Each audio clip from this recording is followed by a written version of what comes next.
Operation కగార్తో Maoist party నామరూపాలు లేకుండా పోతోంది. కీలక నేతలు లొంగిపోవడంతో మావోయిస్టు పార్టీలోని కమిటీలు కూడా లొంగుబాటకు సిద్ధమయ్యాయి.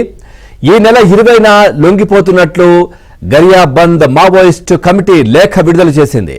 ఇక ఉందంతి ఏరియా కమిటీ సునీల్ పేరుతో లేఖ విడుదలైంది. जिनकी परिश्रम, जिनका बलिदान, जिनका योगदान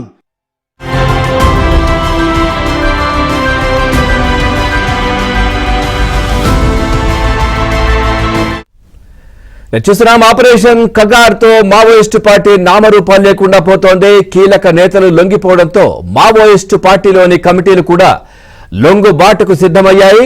ఈ నెల 20న లొంగిపోతున్నట్లు గరియాబంద్ మావోయిస్టు కమిటీ లేఖ విడుదల చేసింది. ఓవరాల్ గా ఈ అంశానికి సంబంధించి మరింత సమాచారాన్ని మా కరెస్పాండెంట్ రవి అందిస్తారు. రవి, పూర్తి డీటెయిల్స్ ఏంటి?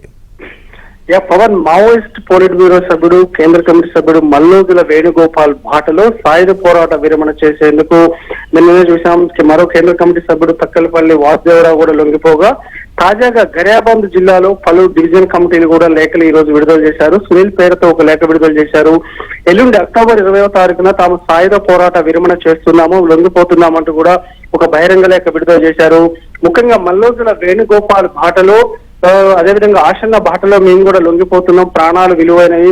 ఇప్పుడున్న పరిస్థితుల్లో ఆపరేషన్ కగారుకి పోటీగా మనము నిలుపుకునే పరిస్థితి లేదు. ఎంతో విలువైన ప్రాణాలు మనం సాయుధ పోరాట విరమణ శరణ్యం అనే భావనతో కూడా ఈ రోజు గరియాబంద్ మొత్తం మీద లేఖ విడుదల చేయడం జరిగింది.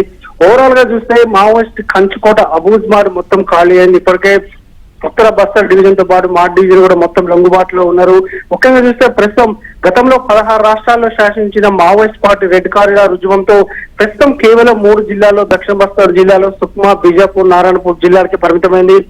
ఓవరాల్ గా చూస్తే మావోయిస్ట్ కేంద్ర కమిటీలో గతంలో 42 మంది ఉండేవారు, ప్రస్తుతం కేవలం 5-6 మంది ఉన్నారు. వారు కూడా వయోభారంతో ఉన్న పరిస్థితి ఉంది.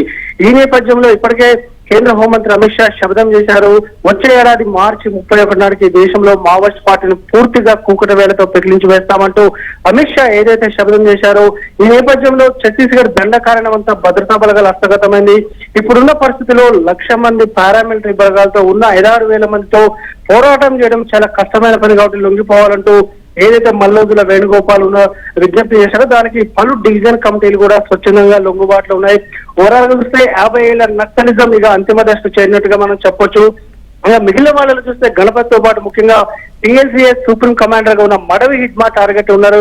ఇప్పటికీ మడవి హిడ్మా ఒక్కరు ఫినిష్ చేస్తే ఆల్మోస్ట్ ఆపరేషన్ కగారు ముగిసినట్టే అని కూడా ఇంటెలిజెన్స్ అధికారులు చెప్తున్నమాట. మొత్తంగా చూస్తే 50 ఏళ్ల నక్సలిజం అనేది అంతిమ దశలో, లొంగుబాటు దశలో ఉన్నది. Pavan, thank you.